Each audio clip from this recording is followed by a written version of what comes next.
We're gonna sing, Brian. Okay.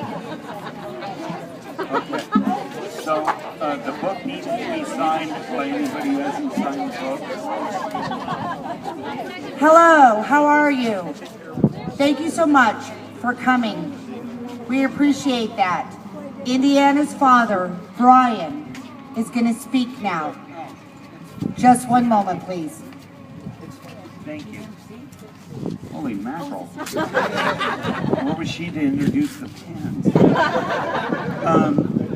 So anyway, this is just a simple, quick thing. You know, I just wrote it down one night.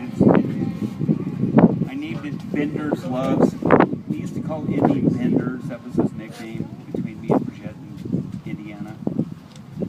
And Gretchen, obviously. Anyway, it goes like this. Bender's Loves. But not in this particular order. He loved chimpanzees. He loved when they would go,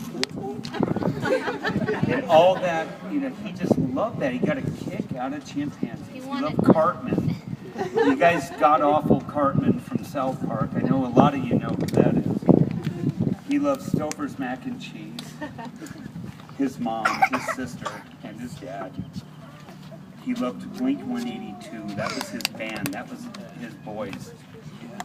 The Goo Goo Dolls, another big influence on the way he played his guitar and enjoyed, you know,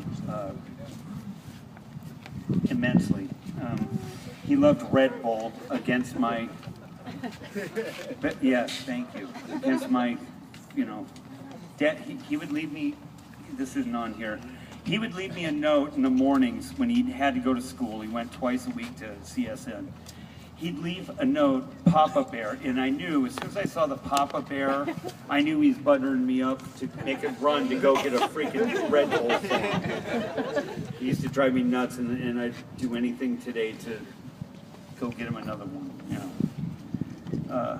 Moving on, though, he loved his cats, Woody and Gravy. He was crazy about them. One of them, the black and white one in that photograph at the church, you guys, that was Woody, and he was just loved. He was crazy for those cats. Of course, he never cleaned the cat box. You know, it's the old man's job, I guess. Anyway, driving a car. I mean, who? You know, that's a given. This kid, any chance he got to use the car, go for any. Dad, you need a. We need water, we need anything, you know, anything, just so he can go, yeah, toothpick, right. And one night she left the house and left the car, she walked from it, and I drove Brian down there to get the car. That's true. And we got a better car out of the deal, but it really killed him because I'm sorry, that's a bad choice of words, I'm sorry. It really upset him that he wrecked that car because he actually liked that car a lot. He wanted that car. Yes, as far as I knew. He loved his guitar. He loved playing his guitar. His guitar, his music was so important to him, and I know the father in the eulogy had mentioned this to all of you guys. Indiana really buckled down and learned how to play. He was wonderful, a wonderful musician. That was a lot of big part of the last, you know, part of his life, you guys. Skateboarding, we all know Indy with his tight pants, the boys. I know I got a group of these guys over here. They all know the tight jeans, and the Indiana was a crazy skateboard freak. You know, when he started going to school and working, though, that kind of, you know, took a back seat, but Indiana loved his skateboarding. He loved going to work. I know there's a few people from his job out here, I think at Memphis Barbecue. Few people were here at least, but anyway, Indiana loved that job. He took to it right away.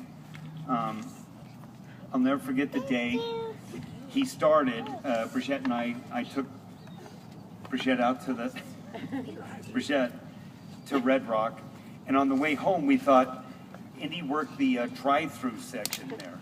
And I thought, well, let's go order one of those strawberry lemonades from Indy because he was working the drive-through. So I pulled up to the thing where you order, and I'm like, I tried to disguise my voice. I was like, yes, I would like to order a limeade strawberry. And he totally knew it was us. She was cracking up. He just was like, yes, sir, you know, and he was like, he had to do the right thing and you know, kind of be professional, and he was. It was pretty funny. He loved ramen noodles, you guys. Oh my God. I know a lot of you college kids and people who've been in college, ramen noodles is your best friend. And Indiana, he just loved them because he was that kind of kid, you know, just loved them. All right, again, his aunts, uncles, cousins, grandparents, great-grandparents, his Popo, his beloved Popo. I can't express to you how much this young man loved his great-grandfather. We all called him Popo. His name was George. He left an impact on Indiana like you guys wouldn't believe. And these parents and grandparents out there, folks, you leave this indelible impression on these kids. Please keep it up. They actually do listen. I know he made a mistake and you know, he was taken. But this man, George, was he was everything to Indy.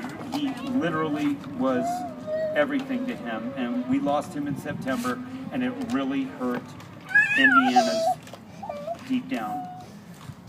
George's wife, her name is Annie, and she's here. Annie, take a bow. Take a bow, Annie. This woman's a rock, you guys. This is a woman that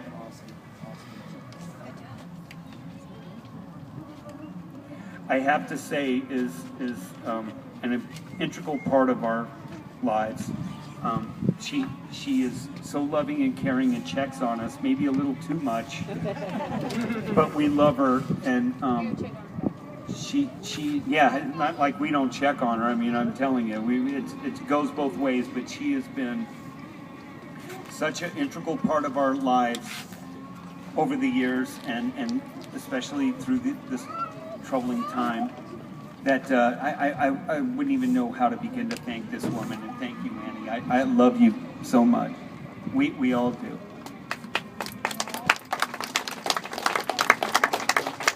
Indy's Oma, that's my mom. Her name is Ruth. She's standing right there. Everybody give her a hand. Indiana was crazy about his Oma. Oma makes dump noodle. You guys don't know. I'm telling you right now. Some of you do. Dump noodle and Kartoffel soup. It's a German traditional, you know, kind of dinner.